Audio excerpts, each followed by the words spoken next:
Tutorial में हम ये देखेंगे कि स्टूडेंट जब रजिस्टर्ड करते हैं आप, तो उसके ऊपर किस तरह आप फ़ीस अप्लाई करते हैं, फिर फ्यूचर में आप कैसे चेक कर सकते हैं जी इस स्टूडेंट पे क्या फ़ीस स्ट्रक्चर लगा हुआ। लेट्स से मैं इधर स्टूडेंट ऐड कर रहा हूँ स्टूडेंट 1 के नाम से 1, और इसका एडमिशन नंबर लेट्स से मैं 1 2 3 दे देता हूँ।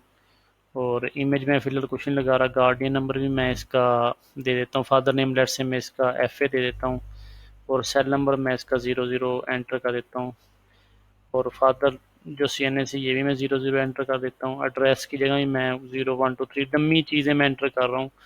और फिर मैं उसको जिस क्लास में सेलेक्ट करना चाहूँगा, लेट्स से मैंने 10th में सेलेक्ट की है, सेक्शन कौन सा इसका मेल है फीमेल है, और ये पैकेजेस लगे हुए हैं इस क्लास के ऊपर।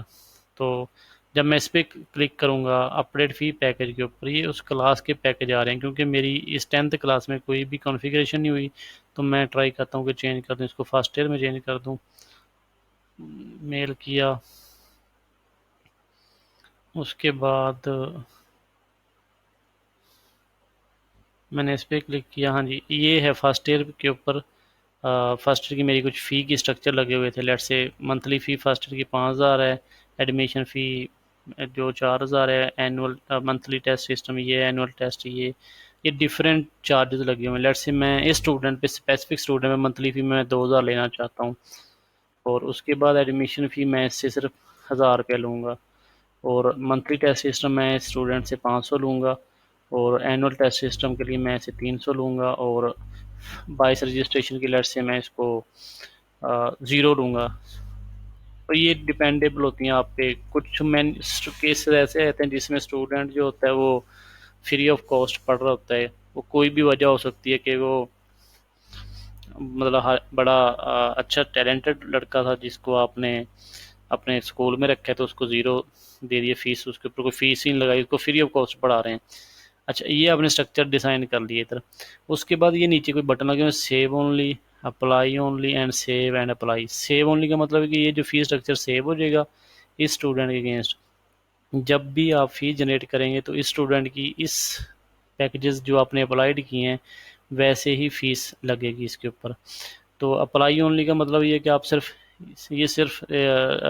स्टूडेंट को रजिस्टर करते टाइम ही इसको सिर्फ ये पैकेज लगाएं, उसके बाद जो क्लास के ऊपर फ़ी लगेगी वो ही लगेगी। ये एक्चुअल में क्लास की फ़ीस है, ये जो लगी हुई है एक्चुअल अमाउंट। और अप्लाई एंड सेव का मतलब ये कि ये अभी भी लगा दो और फ्यूचर में जब क्लास की फ़ी हम जनरेट करें या पूरी फ़ी जनरेट करें तो ये ही अमाउंट लगे जो आपने इधर सेटिंग की। फ़िलहाल मैं इसको सेव ओनली करता हूँ कि स्टूडेंट अगेंस्ट मुझे ये डाटा सेव करना है। तो मैंने इधर किया क्लिक सेव पे,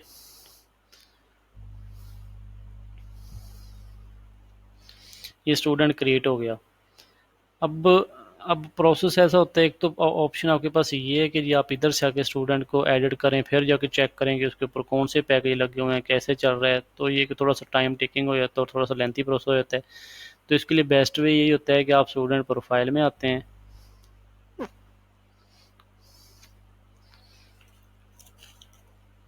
जब आप स्टूडेंट प्रोफाइल में आएंगे, ये भी लोड हो रहा है, इधर से आके अपना स्टूडेंट सेलेक्ट कर लेंगे। लेट्स से हमने स्टूडेंट 1 सेलेक्ट किया था, स्टूडेंट 1।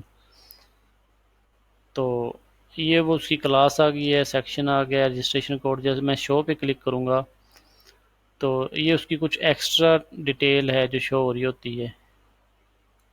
ये कुछ एक्स्ट्रा डिटेल थी उसकी फ़ी के स्ट्रक्चर। जैसे अब हम इसकी फ़ीस लेंगे तो इसका डाटा इधर आ जाएगा, अटेंडेंस की इन्फॉर्मेशन इधर आ जाएगी, और एग्ज़ाम की इन्फॉर्मेशन इधर, टेस्ट की इधर। तो मेन पर्पज़ था हमारा फ़ी स्ट्रक्चर चेक करने का। आपने प्रोफाइल में आके अब चेक किए, देखिए आपने हम वहाँ पे मंथली फ़ी 5000 थी, हमने स्टूडेंट पे सिर्फ 2000 लगाई है, और एडमिशन फ़ी 4000 थी, हमने इसको 1000 लगाया है। और इसी तरह करते करते हमने सारी फ़ीस का स्ट्रक्चर अपना देख लिया है। तो ये एक बेसिक सा वे है, आपने अगर चेक करना हो कि ये जो स्टूडेंट है कोई एक स्पेसिफिक स्टूडेंट है उसके ऊपर फ़ी स्ट्रक्चर कौन सा लगा हुआ है। ये होप सो आपको समझ आ गई है। और आप किसी भी स्टूडेंट का अगर फ़ीस स्ट्रक्चर चेक करना चाहें कि उसके ऊपर किस तरह की अप्लाई चल रही है तो आप इस तरह जाके चेक कर सकते हैं।